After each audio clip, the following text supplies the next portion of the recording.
we can start while waiting for the guys to come. Right, so hope everyone has submitted individual project. Several delays, but the penalizing marks are there, so hopefully, I see most of you have submitted already. Very interesting, some of the projects.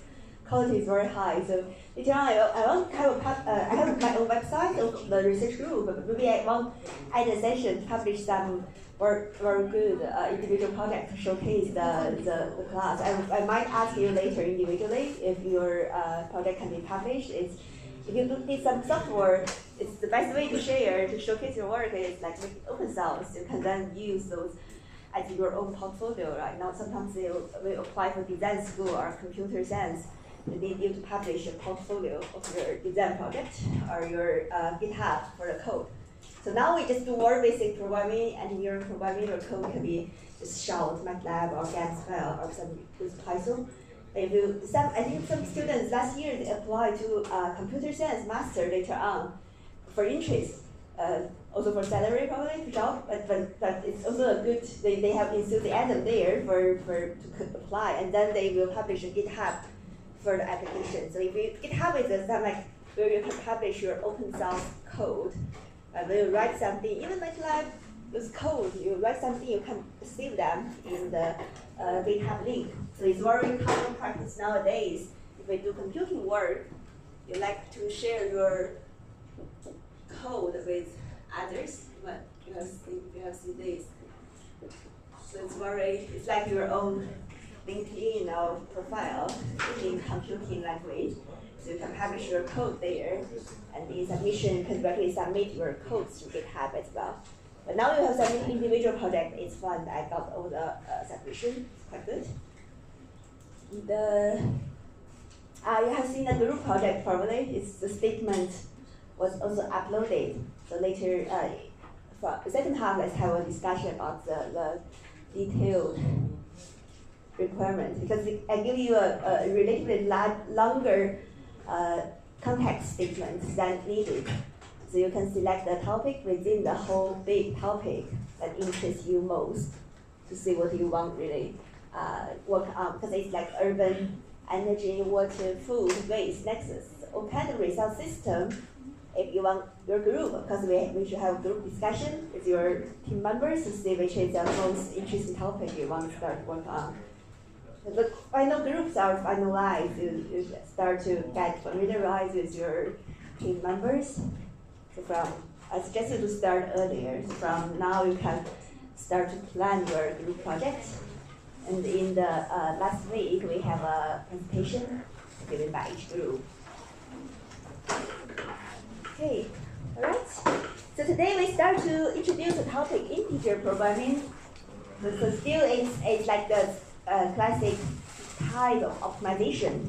As we see, we have studied, started with a unconstrained single variable, and then we started to do multi-variable with constraints, with a nonlinear programming, linear programming. But in many cases, in the real world, like computer process information kind of in the digitalized format. So integer 0, 1 as binary, or 0, 1, 2, 3, those integer variables are quite important to formulate some model in the real world case studies. So I suggest you to checking the group project or any information, any questions. All right. So let's focus on this. So they say the integer programming part. So after this weeks, we then introduce them about multi-objective optimizations, stochastic, and we have another quiz scheduled for the second half. So it might initially scheduled on the last lecture of March, but I see the progress. It's either the March 26th, right, or April 2nd. So based on our progress, but still 2 or 3 weeks. So you can click on review the knowledge. So quiz difficulty level of quiz you have seen is not that difficult. We have reviewed the slides and information very well, but some tricks you need to pay attention to. Right, so far any questions you can like to discuss? Again, let's do a recap of what we have learned so far first, and then we will bring you to the new type of mixed integer programming this time. So we call MIP, because we will introduce new I here for integer component. So we'll generally introduce the MIP formulation, and then we limit the focus on MILP. So what is MILP? Combination mixed integer linear programming. So it's linear programming, but with integer variables. So MILP actually is the most commonly used linear kind of the linear integer programming. So it's very powerful because it can formulate many problems. Especially in like the projects in our research, we study many urban systems. We would like to turn that to a MILP problem. You can formulate it as a MINLP, which is a nonlinear programming, mixed integer nonlinear programming, but it's very challenging to solve. So it won't be the focus of this module. We won't go further to MINLP. It's like still research question hanging there. How do you find a global optimization of MINLP? But for linear programming, mixed integer linear programming, it's a lot of nice methods that allow us to find the global optimum point. So we will give some examples and some algorithms focusing on the mixed integer linear programming part. Because you can generally say mixed integer linear plus mixed integer nonlinear. It's all mixed integer programming. I'll show you some examples here and their applications. Okay, so again, some recap. So we learned the linear algorithm. So hope you remember how those linear programming problems are solved. So still we use a lot of numeric methods to start from the local information and do the searching through an iterative scheme. So the optimization searching is always iterative. You start from certain points. So the different algorithm starts with different starting point as initial searching at 0. So start from different initial point, determine the fixed next point, next search direction, and check the results. So that's the algorithm. Remember the difference of simplex and the interior point is where we start. We start from a boundary and search along the boundary of the region, or if we start from some center point and then search within the region. A nice feature for the local optimum of one linear programming is its global optimum. So its searching is always effective once you find the optimal solution. And how do we define local optimum? So still remember, we define this from the definition. So for local optimum, it's like within certain range around this point, all the values are smaller or larger depending on max or minimization. So if this is a local optimum point, all the points around has a worse than objective function value than it, then it's local optimum. So for linear programming, we can guarantee this local optimum point is also a global optimal point. So this is now a feature of linear programming, also convex programming. So we will allow to model those problems to convex, so we can solve that to get global optimal solutions. Right, so this is recap. And last week we introduced a new concept, right? So remember the dual problem. So we showed you how you found one primal problem, any optimization problem, and then you find its dual. Right? We practiced several, so then you should pay attention to how the vector and the matrix are switched to get the symmetric dual linear programming. So only for those linear models, they have their dual format. And we don't really create those new corresponding format to confuse us. We just want to use their nice features. The reason why we choose primal and dual is because we have very nice theorems we introduced later. So we are able to use their dual format to solve the original problem as well. So this brings in the duality theorem. Right?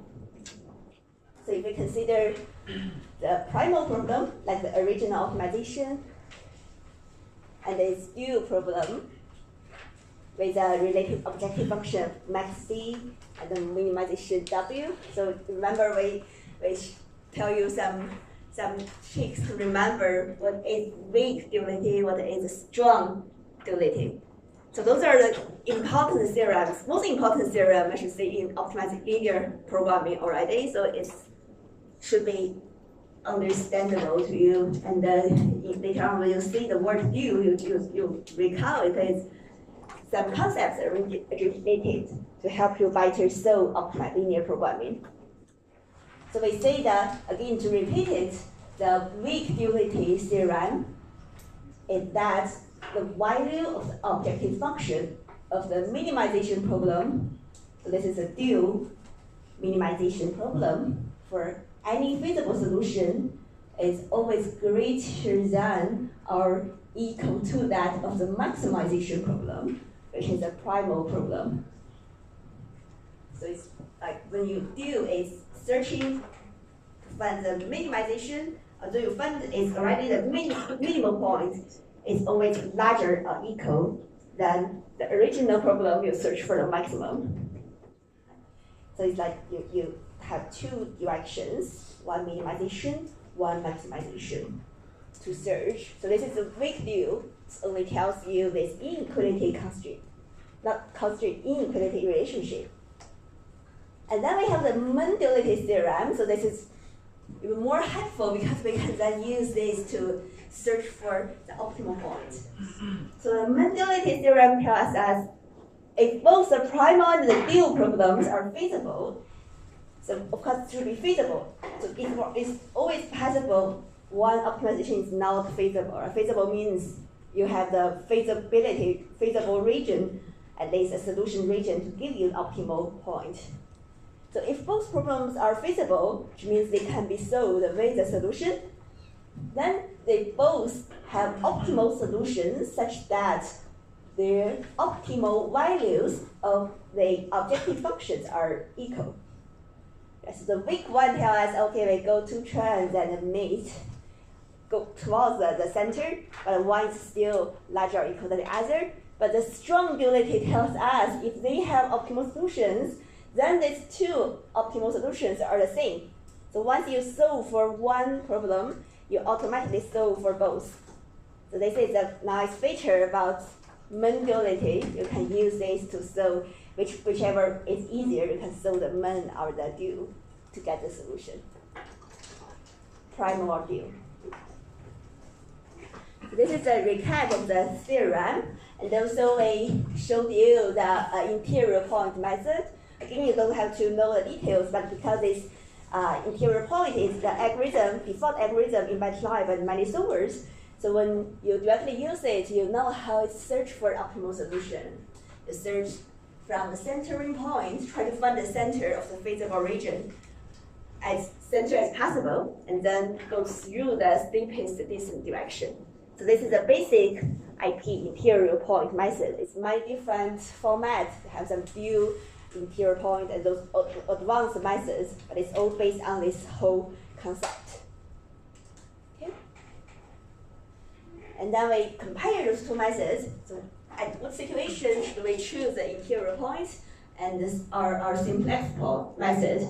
So it has some general philosophy. It's not the always like the theorem, but there's some experience. If you see the feasible region, it's more like a ball type of feature. Then you can usually start using the interior method because it's search from the center and to reach the surface of the ball to find the solutions. But because it's linear programming, right? You will never get the ball. You can always only got the disco ball. It's always a surface with together because it's linear. There won't be a ball. When you have extremely larger number of variables, you might get a tangible ball, but still it's made from those lines as constraints in the linear programming formulation. Which I say if it's more of the shape like a disco ball, then the interior point method is better. But then if you have more of those sharp of the angles like a quartz crystal, then the simplex method can be faster convergence because they just search along the edge and the boundary of the surface. So that's general experience. So far the problem size, I believe, I haven't checked your problem size, but I believe most are very doable, very feasible within your current computer. So you don't have to worry too much about how to really improve the algorithm. But in real world, if you think about to optimize something, it's always a huge problem that you need to consider. How to optimize your algorithm? Is current one the best way, the most computational efficient way? You might try different algorithms to redo the optimization. Right? And then we have discussed very important topic. How do we analyze the solution of LP? We don't just solve it and give the solution. We need to know what does it mean, right? So if we only know the X, Y, and ABC, please will not turn to a real value to use optimization. The final way is to give you decision support. Well, it's decision support need you to understand the optimization results and state it in the practical way. That's how when we say we got solve the problem and get the solution, we need to further know what does it mean. We know this is optimal value, and then we know which is an active boundaries, active constraint, which is inactive constraint.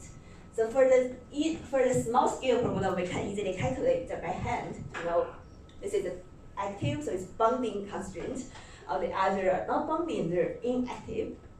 But when it's larger size, the sensitivity analysis, or we sometimes do a scenario-based what-if analysis will be helpful. So we discuss, just say, what if I change my x1 to a larger value? What if I increase 1 unit of my x2? How will my results change correspondingly? So this is a scenario-based sensitivity analysis. But it's more sensitivity because we don't have a model here. You really want to get further understanding. So it's all different ways using statistical metrics. Here we teach you only the very basic one. We just want to know how when we change some of the variables, the value of the variables, how the result will change. Or when we change our parameter values, how the results will change. Right? So we briefly introduce the marginal price or the shadow price of the, what does it mean, right? We introduced before we learned the Lagrange multiplier, and now we know when those, instead of the multiplier, when we have all different kind of optimization, we know if we have one additional unit of results or one additional unit of the parameter, what is the corresponding change in your Y, in your cost? This will be your marginal price. So this is for the linear programming. You can easily test that by changing, make it delta X and get delta Y to get the marginal price. And again, the software, so this you must have used already. So I just show you all the MATLAB and GAMS. So that concludes the linear programming part. And then we start to see integers. So when we bring in integer to a picture, we really extend our capability. We will then be able to formulate more digital problems. We can consider the real investment and more in the problem formulation. Then you will have confidence to model more problems. But let's think about so far, how do we really solve one optimization? Why do we use optimization? So I like this figure a lot because it really shows how mathematic models and optimization can help us to do decision making. So now our goal to use optimization is really to help us make decisions. Like I heard very nice thing from a lecture. They say, okay, if we help everyone to like personalize decision making, it's like we use optimize each one's utility, optimize your cost function, your budget, and now we're also being optimized by kind of the system, the central system, because now we use a lot of apps, we use internet a lot, so we got a lot kind of the recommendations of what we like to see from an app, from your online shopping, right? So all those things we are being optimized every day as well. What we see is optimized already. So the engine, like if you go to Taobao or other Lazada website, what you have, you're bin is already optimized by their central system based on it's either prediction based on your historical browsing history, or it's some also has optimized certain optimization algorithm to, for example, to maximize your probability of purchase. So all those things we are being optimized already in the world to save results in certain sense, but also to hopefully to make us happier. But it seems now we got more and more complex things. But this really shows us, this is a figure from IBM, I think they say how we make decisions nowadays. So we have all those decisions to make. We have the demand to meet, we have results available, we have cost, use, recipes, and we have all the operational constraints, customer preference, and business goals. So it's really complex in optimizing, in like organization structure. I think this is their philosophy of how do they do consulting. So once you learn optimization, you will be quite a good consultant to suggest us, the other people, how to make decisions. Because whenever they got many plans to invest, they got all different pathways to do, you will be able to optimize based on what is your goals, what are your constraints, and all, etc., all those things. You need to input that, and now you know mathematical models. You have your optimization engines. You can use one or you can combine several, and then it will give you those outputs. So it's like schedule or plan with all those metrics. You will know your minimize cost, maximize yield, the best possible timing of activities. So it's the operation, both design and operation, specific results assessment. Right, so this is a very general for corporate organizations. They care most about this, but so far we have all studied those. So now you should have at least some confidence. Say if you go to a corporate, you should be able to like do some consulting for your company, for your boss to optimize something to see if it can be better development. Right, so this is how decision making is done in the real world. Of course, we all know well about goals, rules, but data and prediction are actually nice components. Now we also see some machine learning, some data-driven forecasting model. So before, okay, we will form a model, many of the parameters are unknown. We can make assumptions based on some experience.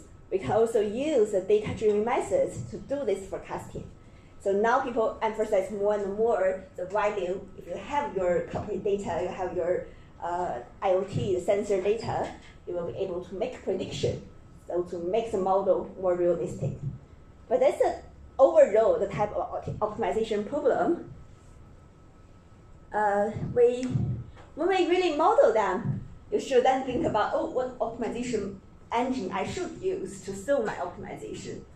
Right, so we use some basic realization here. We started with linear programming. So it seems easy, but we have seen a lot of nice features theorem within. It's basically all the lengths and all those upper lower limits to make the feasible region, and the objective function is also linear. Then we have the nonlinear programming, which is more general. You can have all your constraints, or some of the constraints or your objective function to be nonlinear. But then we want to introduce mixed integer programming. So mixed integer programming, of course, we all know integer variables can only take the integer values.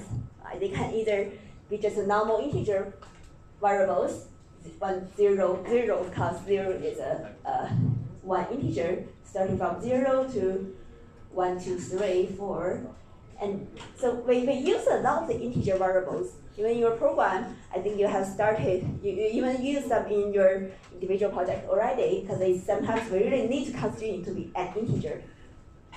So when we model something, when we decide a purchasement plan, because you can say, oh, I will design my reactor, I will design my tank of this size. But in the real world, normally you don't make it yourself. It's more expensive to be customer made. You always purchase a fixed size module, the market module already there. So the decision variable in most cases will be how many do I purchase instead of how large do I purchase. Because you already have those, for example, 25 cubic meter storage tank. then I will just decide if I want to find x is an integer. So how is my x?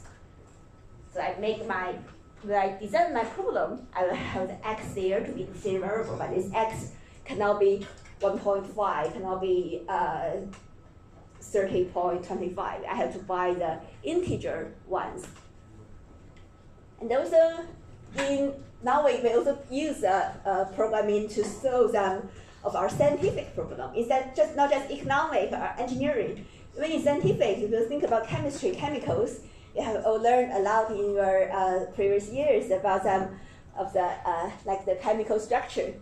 If you design some chemicals, we say, oh, how many OH groups do we have, or should I include when we design some molecule? So this is a research question. When you do some experiment, you want to design some molecule, or you want to do some computing first to test its feasibility. In these cases, sometimes when you design the molecule, you have a set of the groups of the functional groups. So you can form those as also integer variables. See how many functional groups of OH, of COOH do I incorporate in my designed molecule. So that is how we do the molecular design of molecular simulation later on. You can have a series of those integer variables here. Okay, so we have drawn something like when you see mixed integer linear programming, it's still based on linear programming. Your feasible region and your objective function are both linear. So it's same as linear programming, but you cannot choose your variables at any value. They have to be the integers within the feasible region. So that's just additional constraint here. They must be integers, but the solving strategies will be quite different. We'll introduce later. Well, for mixed integer nonlinear programming, MI-NLP is the same. You also have the points within the feasible region, but the constraints here are no longer linear. They can be nonlinear functions as well, and also objective function can be nonlinear. Right, so this is mixed integer, and more often we use a special case, the binary variables, 0 and 1. Only two values, it's either 0 or 1, but it's very powerful. We will show you how a lot of programs can be modeled using binary variables, because it's really computer computes all the philosophy in the binary way. They just digitalized way in using 0 and 1. They can do a lot of computing. So we show you how binary variables are used to model, especially those yes or no decisions. If we say 0 means no, 1 means yes, I will then be able to model behaviors, because people's behaviors are the simple way just model as yes or no. Because it's more probability or those different ways to model, but yes or no are the very important decisions to be modeled, to be solved.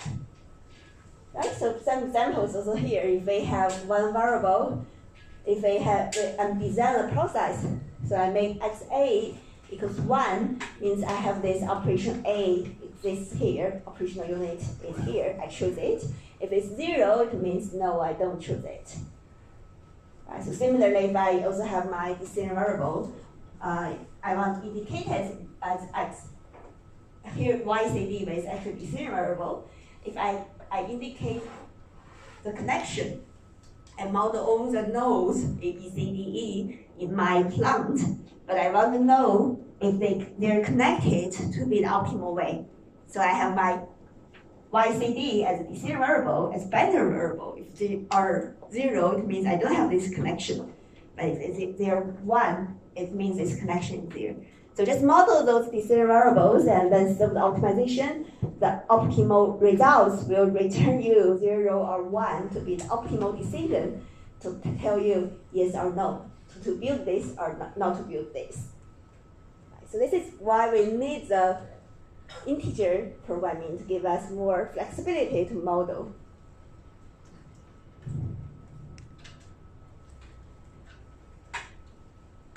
Alright, so let's start with integer linear programming or mixed integer linear programming. It is still a linear programming problem, right? It's a special extension of linear programming, where some or all of the decision variables are restricted to be integer value. So it just means that it can be some. If you only have one variable integer, the rights are continuous, it's still an integer programming, because it has this one variable. Or if you have a problem, all your decision variables are binary or are integer, so it's also an integer programming problem. So that's how we have the pure integer program and the mixed integer program. So pure integer is not very common. In most cases, you still have some continuous variables, but it's still we consider scenario pure integer. And for mixed integer program, we can think about this overload problem. So we introduce some computing challenges. If it's a pure integer program, we call it a NP-hard problem. So NP-hard is an optimization concept or computing concept. It means those problems are unsolvable using even using the supercomputer resources. So it's based on some calculation about, you can think about if you have n integers, it just means when you consider your problem increasing the size to extensively large problem, then they become quite NP-hard problem if it's a pure integer. So it's not for small problem, this means if you really increase the problem size and all the decision variables are pure integer, then this whole problem consumes a lot of computing resource. It's not just a simple problem. The algorithm you need to go through all the possible combination because it's discrete. You can do some basic calculation. If you have two integer variable, then how many combination you may have? So 2 is easy, 3 is solvable. Then you increase. The computing scale will increase exponentially. So the size will be huge. You heard of the game, like if you have a play chess. So if you just put count 1 and the next grade will double the size of the first grade, the number. So it seems a very easy problem, but when you continue to increase the size of decision variables, the problem size will be huge. So this kind of program we call NP-hard, which means that the number is really huge, unsolvable by computer. Right? So mixed integer linear programming, if we think about we call it numeric, some just kind of you give all the solutions, write down all the possible combination and find the maximum or minimal value. This is not a possible task. So this problem is also NP-hard. If we have some problem of interest, they are generally very difficult to solve. So NP-hard here represents non-deterministic polynomial time. So you don't have to know the exact mean, but it's a mathematical term here. This means you have those a lot of integer variables, the computing time will increase until infinity. So it makes the problem mathematically very difficult to solve. So this is still unsolved questions. If you do a PhD in mathematics, then they will spend years in solving the NP-hard problem, for example, so to get some of the nice algorithm. But for all problem, normally it has such formulation, right? So even a basic formulation. We got objective, we got some inequality constraint. They can actually be solved quite quickly because we have some algorithm we will introduce to later. So that's some very, very specific design, very nicely interesting algorithm to show some concept. They will be able to solve the mixed integer programs quite well, especially MILP. For MINLP, it's still very challenging, but for the existing algorithms, for MILP, these algorithms most time work well. So you see this kind here not very restricted. It's a lot of uncertain development here. Maybe next day some researcher will give you a super nice algorithm that can solve this efficiently. But still now we just say, okay, most time we can solve the problem well, but maybe it got worse now. If you don't choose your solver properly or model your model in the correct way, you might just keep your computer running without giving you a solution. So that's not your fault, maybe it's just still this problem is difficult by nature. Right, so MI NLP or MI linear quadratic programming, or those we won't cover the details, but you know for integer you have also mixed integer plus any type of the programming optimization. Okay, so let's still start with some examples. This is a classic mixed integer programming, kind of the backpack problem or knapsack program. So read the statement is a simple one. Given a set of items, you have several items, each with a weight and a value. I want to determine the number of each item to include in a collection so that the total weight is less than or equal to a given limit and the total value is as large as possible. Let's spend some time to write down the program formulation. This is a general type of mixed integer. You can think about it like a backpack, or you can think about your portfolio, your investment plan, or what you are going to buy in the supermarket. So it's all those kind of problem. But its general idea is you have one objective function and you have several items to choose from.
Right, so you have write down something. I want like if you have slides, you must have seen the number I give next page, and let me know if your formulation is the same as this or not.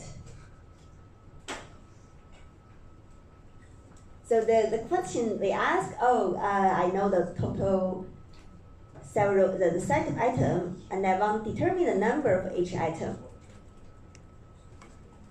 Right here. So if I say I want to determine the number, should that be an integer variable? Right, but it can be just a number, it can be just a normal integer number. But if I formulate in this way, what does this mean then? So I know each item, all those items I want to get the backpack to come to optimization course. On a sad evening course, you might need a nice book, a nice camera, your phone, computer, of course, and maybe some nice beer to encourage your projects. But here it's a combination. So I know I want to maximize my value. Okay, I still have maximize my value. Vi is the value of h. Xi is the number, should be the number, and then subject to the weights multiplied by x smaller equal than w. But here I specify xi is 0 or 1. So here it's what I just introduced, 0 or 1. We define them as binary variables.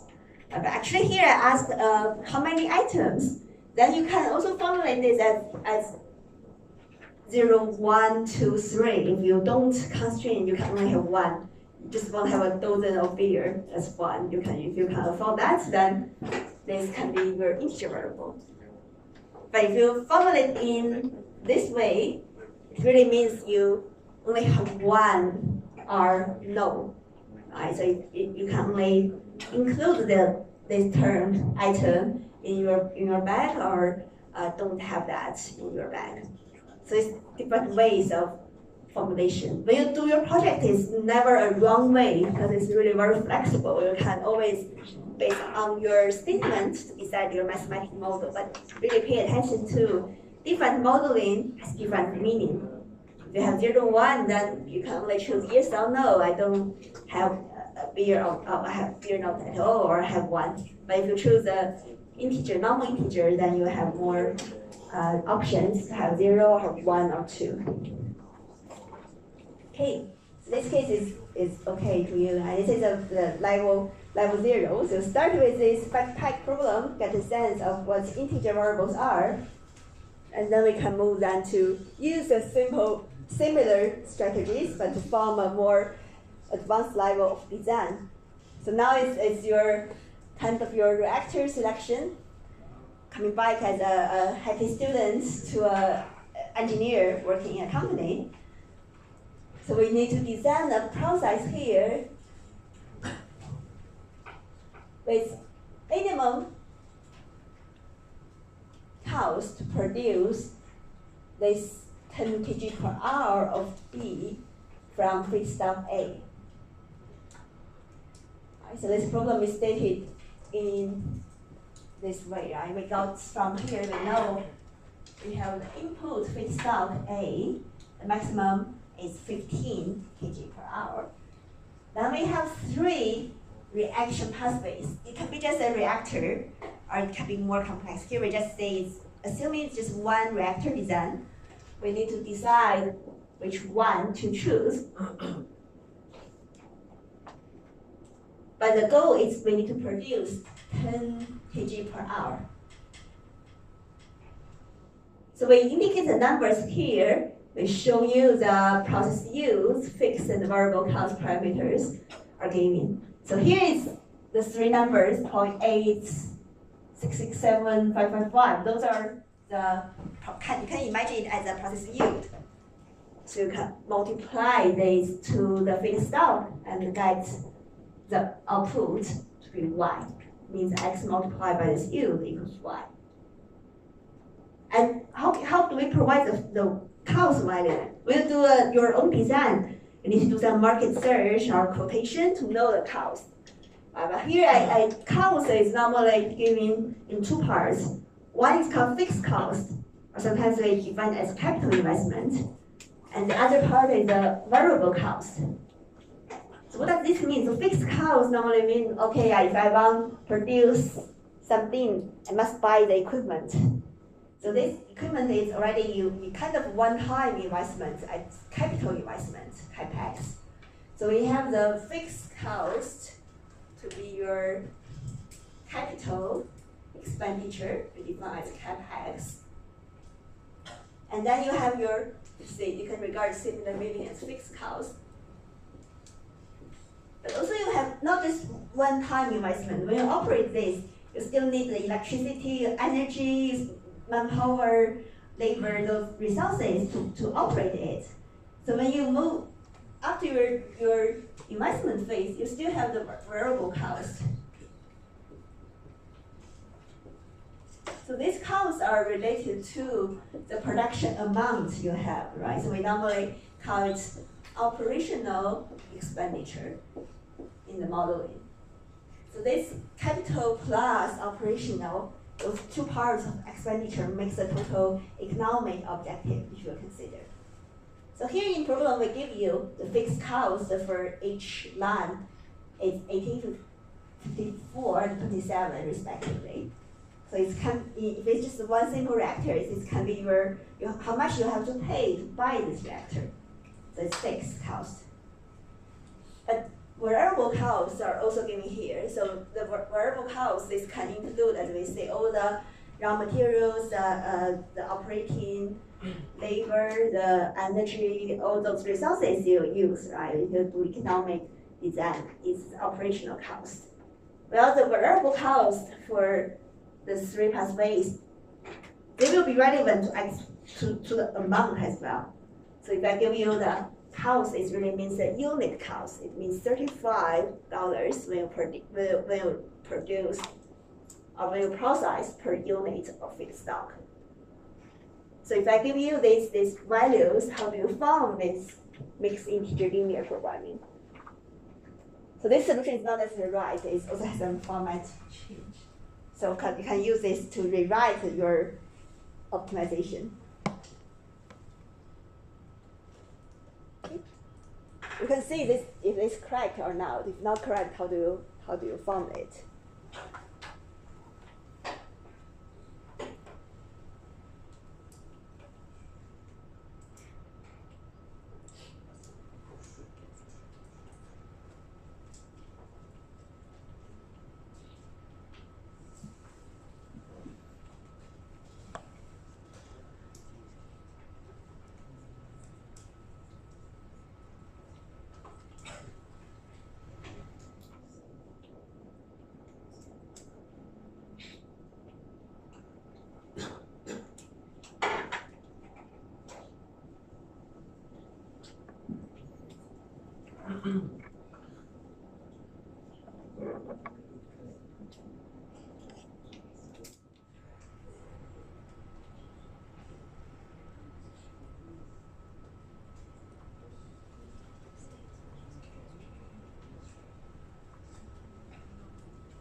And you have figured out why do we need to have those variables defined as such, or do I have a different way to model this problem?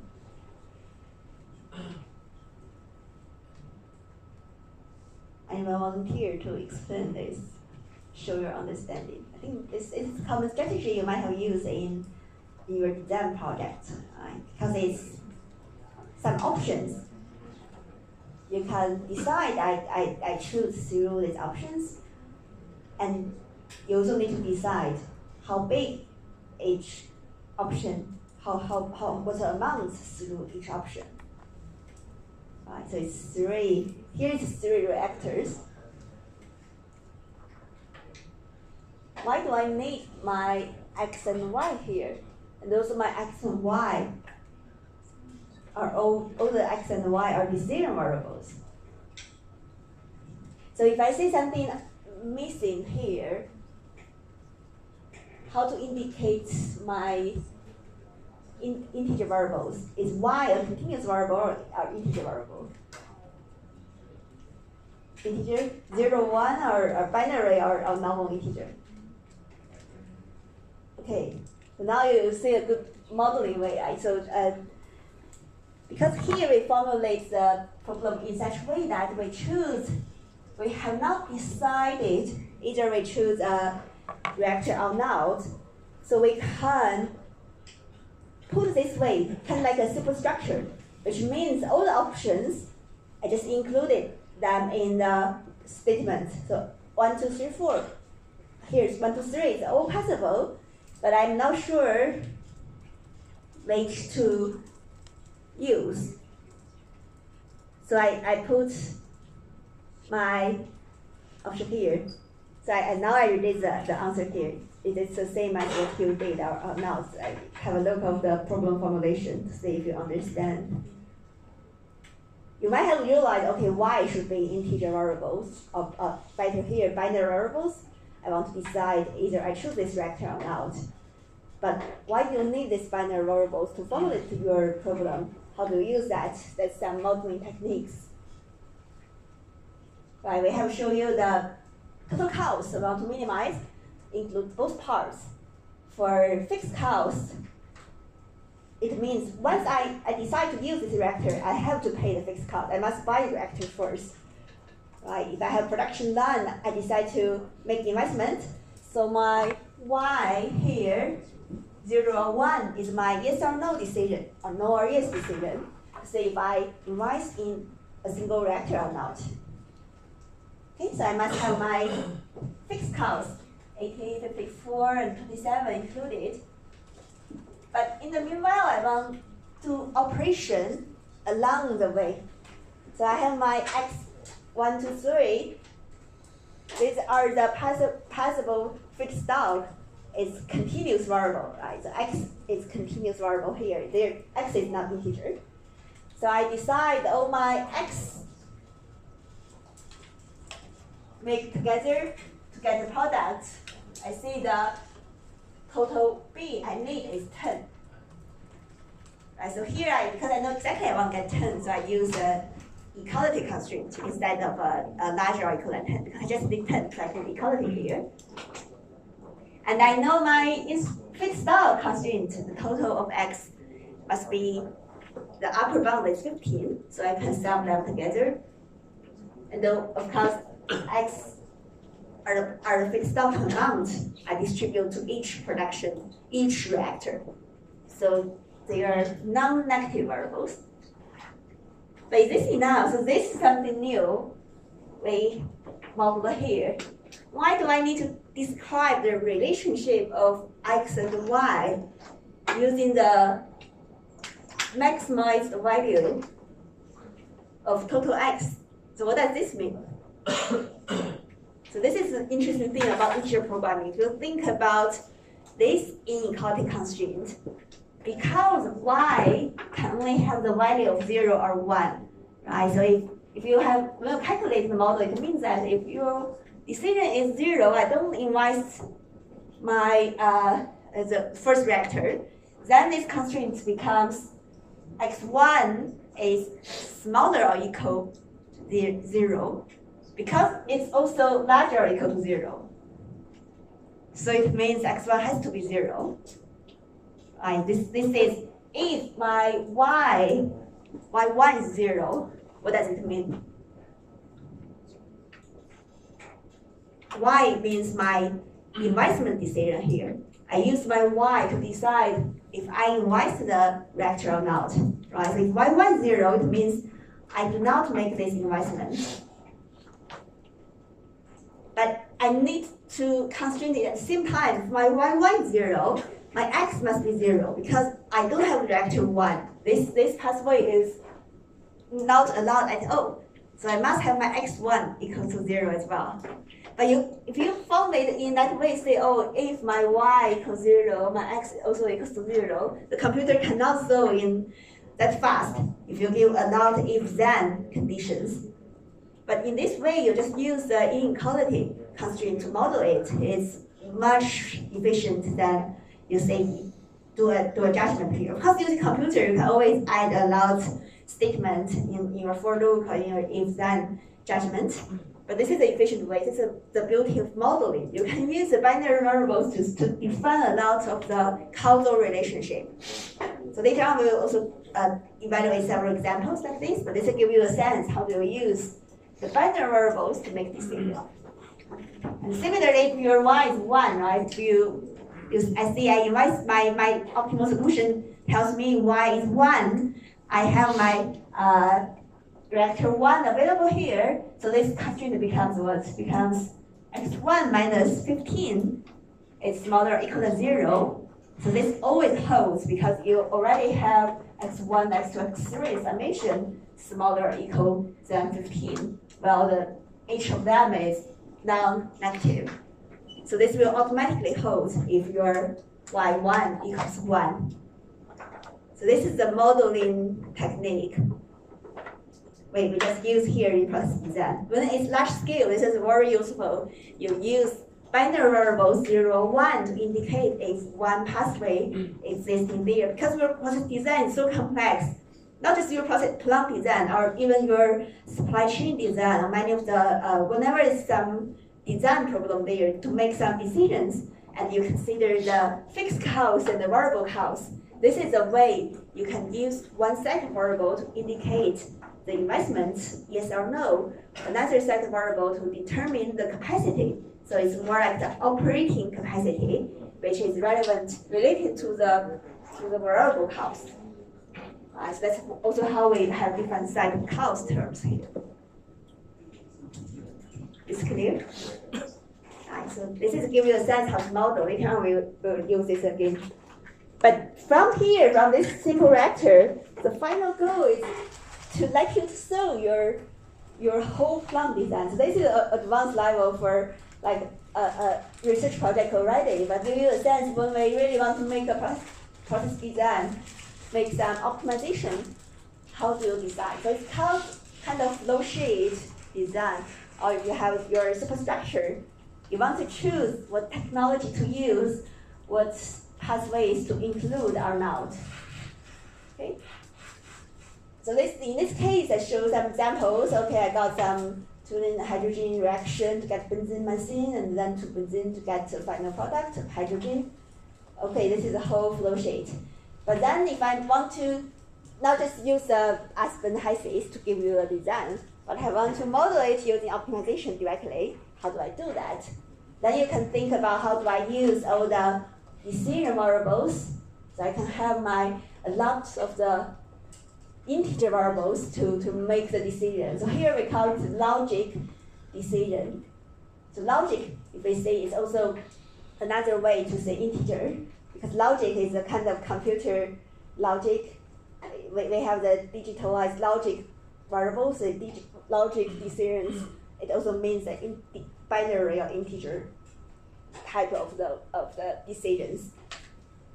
Want to choose among given set of process alternatives, right? So for each reactor, we need to decide is adiabatic or is isothermal. For each of the column, then you should also choose a flash or chain of all the different decisions. You can use the design variables like we just reviewed the simple case. can have a binary variable to indicate either to invite or not, then another continuous variable to show its operating cost. Therefore, you will be able to capture both its capital investment, capex, and operational and maintenance cost. So this term we also call sometimes OPEX or O&M. So those are all the engineering economic terms you can use to describe the economic optimization. Right. So also we have the continuous decisions. We have studied the pressure, flow rate, temperatures. Those are normally continuous variables. That gives you the whole superstructure optimization. Okay, so we won't touch the details of this. It's quite complex. I'll give you a sense if you want to do the whole flowsheet design, how do you do that from optimization perspective.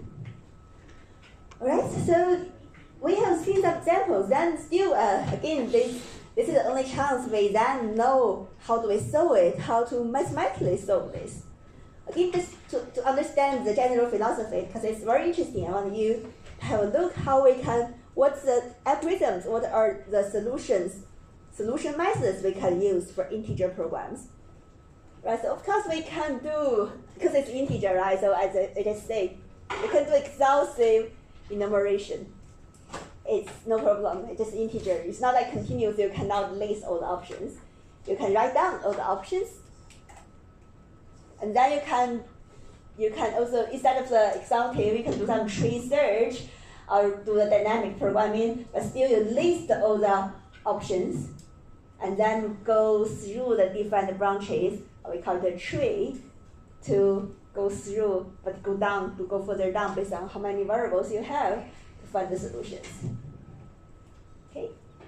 So seems feasible, right? We only have x1, x2, have those 0, 1, 2. I got only this two-level tree to search. It seems guaranteed I will always find a feasible solution because I only consider the integers.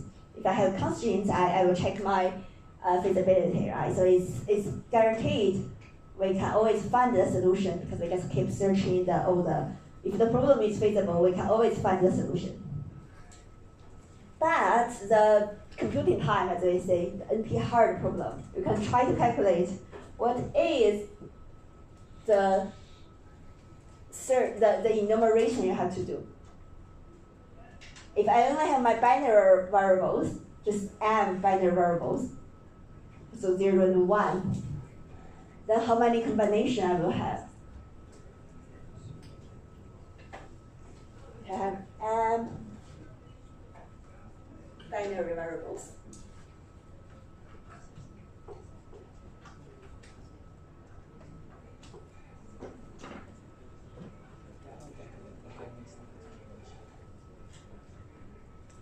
What's a combination?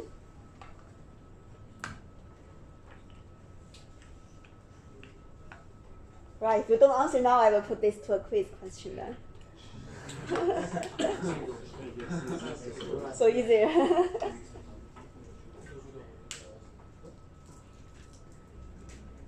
Right, think about it, but it's a large number, right? Some number to exponent of something. It's already a huge number. Because it's componential representative, it's the level of increment is surprising. It will be a large number when your exponent factor becomes huge. So this way, even computers, they don't like this. You don't want computer to waste a whole day just compare all the numbers. There are smart people to make some algorithms to search for the optimal solutions. That's how we got some algorithms. So what do we mean? Algorithms really some nicely designed steps to form together a strategy to solve the specified problem. Right? So if I have my integer programming, can I try to use what we have learned already? We know how to solve a linear programming well, very efficient. We know all the interior points or the simplex methods. It can give me a global optimal solution easily. So can I relax my mixed integer problem to just an LP problem, right? Because it seems easier. I'm assuming if I am able to don't add the integer constraint, I just search as LP, can I get my optimal solution? This is the idea. I relate, so can relax, because LP relaxation, kind of by rounding. So in this case, for example, if this is my feasible region, then I search for my optimal solution. I give my optimal solution here for my LP. And I think, okay, maybe the closest point to this LP solution is my optimal integer solution. Because it has to be integer, so I know the integer that is nearest. Because once I know the LP solution, I will know within my region what is distance from the other integer solutions to this LP. So I calculate the distance, compare. I don't have to compare all the possibilities, but just choose this closest point. So that is my idea, but is that correct? It's rounding to the nearest integer. For this case, seems okay, right? If you think, okay, if it's very close, it's a surface, then it might get there. However, let's see if we can really solve for it. So here, give you an example. If I have my minimization problem of C equals some y1, some y2, I have my constraint of y1 plus y2 equals 1, and then another inequality constraint. So here my y1 and y2 are 0 or 1. They're binary variables. So I'm thinking, okay, I don't calculate integer directly. I add another constraint to say my y1 and y2. Instead of the integer, I change this to relaxed linear programming. I use y1 larger or equal to 0 and smaller or equal to 1. So both in both variables. So this means both y1 and y2 are within 0 to 1 or at 0 to 1. So this is continuous inequality constraint. It's easier to be added to the LP problem. Right. So if you see you don't have this, but only have this problem, this original problem plus this relaxed constraint. This is what? This is the standard LP. We know how to solve easily, right? We have learned the linear programming strategies. So this is no problem. We can solve for this and get the solution for my optimal point, y1 and y2.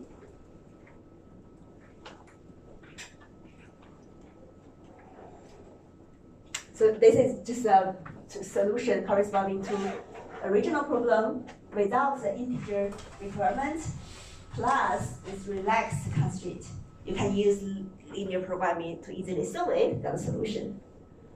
Okay, and then I see y1, y2 here. Then I choose the point, y1 is 0.7 something, so it's closer to 1 than 0. So I think it should be 1, right? This is the reasoning. Okay, y2 is 0.285, so it's closer to 0. Then I choose 1, 0. I thought this might be my optimal solution because it's observed from linear programming and rounding to the nearest point. Because this is very easy, so I am able to calculate that to test into the original program. But then I realized, wow, this constraint does not hold. Right, this integer problem violates the constraint, so it's no longer the feasible point. So the rounding fails here, that means I have to come to, because this is just easy two binary variables, so I'm able to do the enumeration. So okay, here I choose optimal solution is y1 is 0, y2 is 1. This is a reasoning process, but it's not working because the relaxation did not return me the proper solution using my reasoning. But what happened here is I at least tried the relax problem, right? The relaxation. Can you try to read this? So if I ask you if I relax the constraint, then my solution to the relaxed problem, if it's a minimization, is it larger or smaller than the optimal point of my real problem.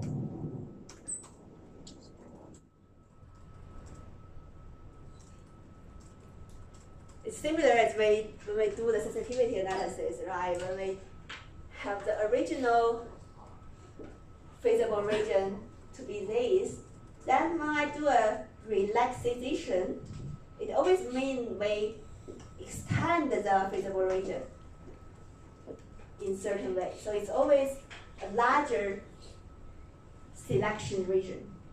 That means relaxation, relax. So it means we have more options for my possible variables. So my decision space is big.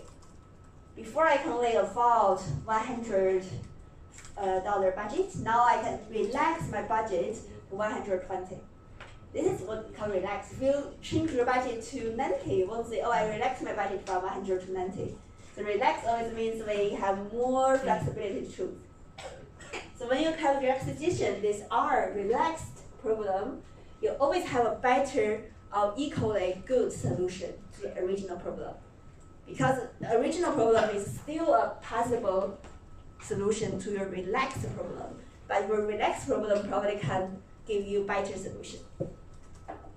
This is understandable, right? So it's kind of try to understand from the budgeting problem if you understand. It can be the same, right? Sometimes you increase your budget to enormous value, it won't increase your happiness level. So your happiness is still, you just need $100 to be happy enough. When you got 120, your optimal happiness won't increase further. So the relaxed one is at least equal to the previous one. So this is a nice thing we can then try to find kind of a upper limit here. Not upper, in this case it's lower, just a relaxed limit. Because we know it will be larger than the relaxed problem. So this is also the relaxation is helpful. So now we have tried to either enumeration all the examples or do some of the relaxation. But we have seen, okay, when I do relaxation, it might not work because when I solve for my LP, linear programming, I directly round it to the nearest integer. But these nearest integers sometimes are not feasible solutions. So you have to find the feasible solutions again to make the integer solution really be your possible solution. Right? So the simple rounding will not work. If you solve the LP and find the optimal solution here, right now it indicates the optimal solution for my LP problem in this case. So if I say, okay, I just relax my integer program to an LP, okay, and then I found my LP here, I'm happily going to run into the nearest points and try to see if it's my optimal solution. But actually now, because we see the optimal solution can be here, it's quite far away from this LP solution. It's just an illustration of the example, but many cases this won't work. Then I'm thinking, okay, since it doesn't work, so why not try to combine those methods? Why not just combine the enumeration and this relaxation? Because I say relaxing process always give me a kind of a lower limit there. So I know it gives a limit, but in the meanwhile, I can base on this limit to try to search for further. Then based on this limit, I continue to enumerate possible solutions. But in this time, the solution space, the searching space is much lower. It's much smaller than before, so it's possible. So this is the algorithm we call branch and bound.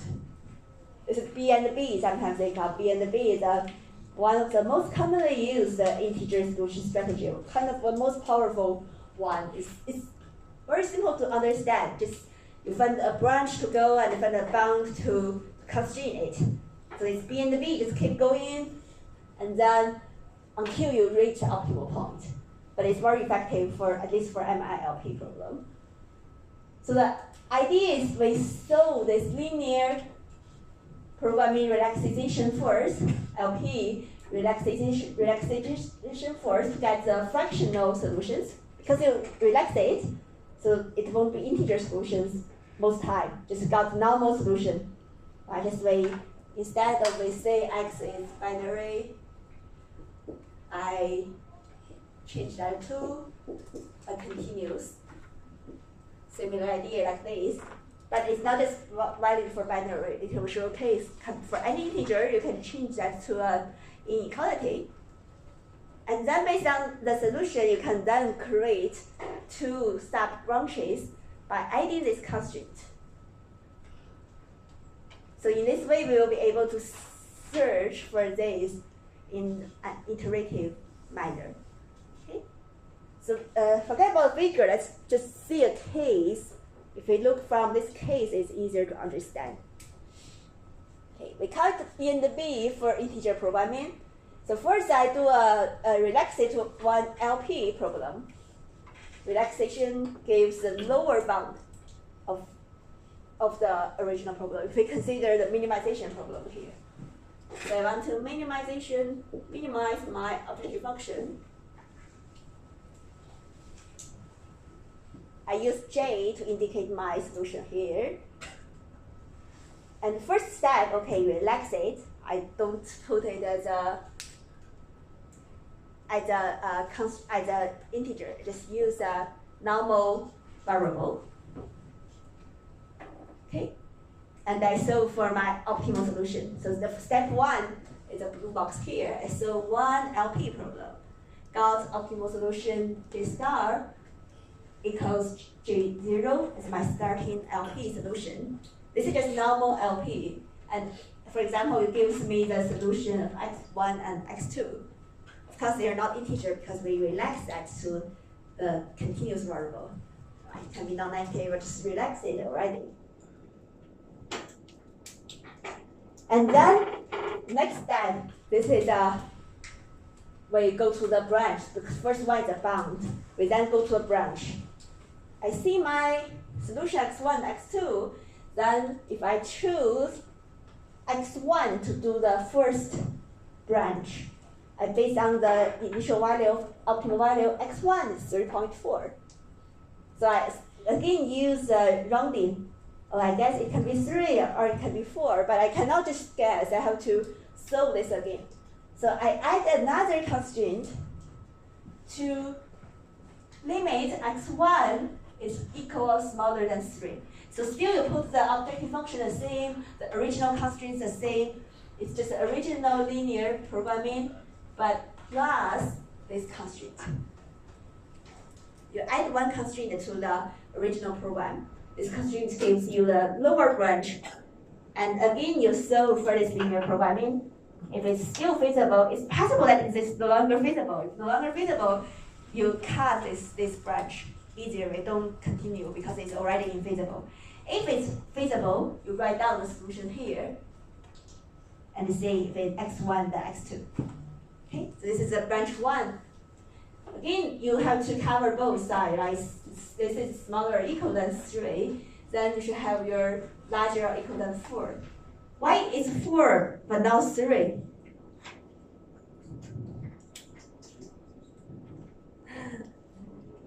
Because we know eventually these are the integer variables, right? So since we already know 3.4, it cannot be 3.4 or 5. We want it to find integer solutions. So you can just go 3 or 4 that covers the whole space already. The way we cut the branch is still, when they make up together, they don't lose a possible solution. They still cover all the solutions. Right? So we still make x1 larger or equal than 4 plus the original objective and all the constraints. And then I still find my optimal solution. So here just give you an illustration. If my solution this time is x1, x2, how do I continue?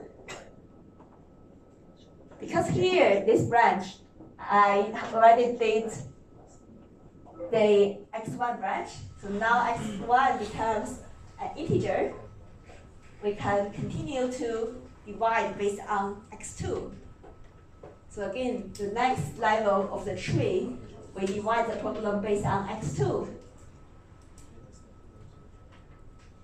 So again, we copy the LP with x1 smaller or equal than 3. This is already this branch, but this time we add another constraint to cx2 is smaller or equal than 2. And this tree branch, we have x2 larger or equal than 3, because here the value is 2.6. So I again cut the tree based on x2 and then get to the value of g.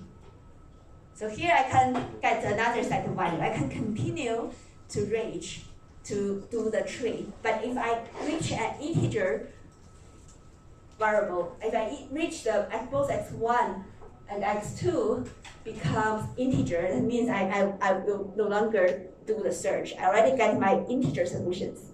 This integer solution will possibly be my optimal solution if it's just one side of the integer solution. So when I reach an integer solution, it's possible I got the optimal solution. I can check. Right, so similarly, here you can continue to do the branch of x2. Because here x2 is already an integer, so I can just add the x2 on both sides of the boundary. So this is a branch and bound method. Most integer programming computer, when you do a numeric search, it will add the branch and bound. This is the basic search way, but this whole idea will be used in the programming. Okay. So let me go with the example. Will be. Let me see how big the example. So this is a step-by-step example. So if you see from this example, you'll be able to understand this fully. But let's take a 10-minute break. We can come back on 7:35 or 32 to go through example, get a sense.